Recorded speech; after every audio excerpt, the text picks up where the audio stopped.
Greetings and welcome to another episode of Impact with Elle.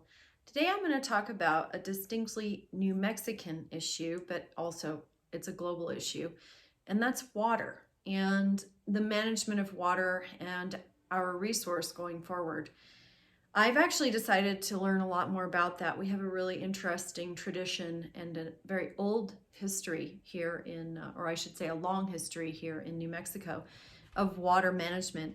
And that goes back to an association of acequias or ditches. And acequias are one of the main ways that in New Mexico we handle agricultural watering and water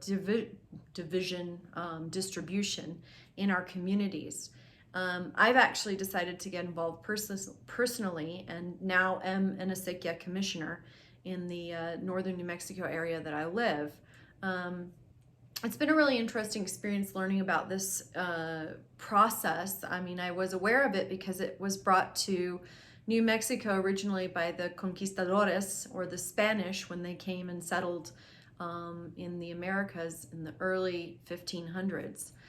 So it is, it's obviously, which I think is pretty cool, the oldest political institution in the United States. So I'm pretty excited to be a part of that as I embark on engaging in a broader political career. That said, though, I think that water is something that we desperately need to think more about and how we manage its distribution across the country. I've long thought about how much water is an issue in terms of excess water in the Gulf area, and how, being a New Mexican, it's an issue here because we just don't have enough water. So we're always dealing with droughts. And I've toyed with trying to explore how to build water pipelines, but unfortunately I haven't come up with an economic solution there. Nevertheless, I think it's an important issue that we need to think about as a community and how we handle the distribution and use of water. It's something that I think is a topic people bring up, but it isn't really ever resolved.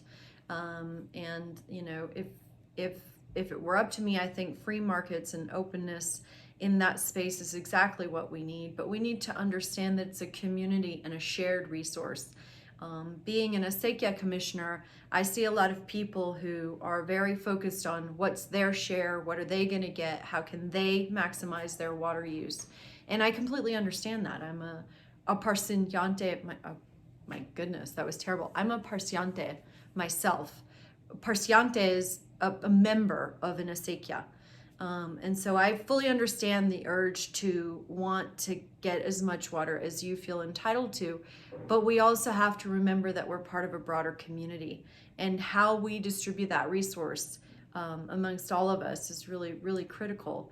And so I think that, you know, there are a lot of rules around that right now, but I do think that this is a huge issue that we need to be thinking more about, and just feel that it's just too often overlooked.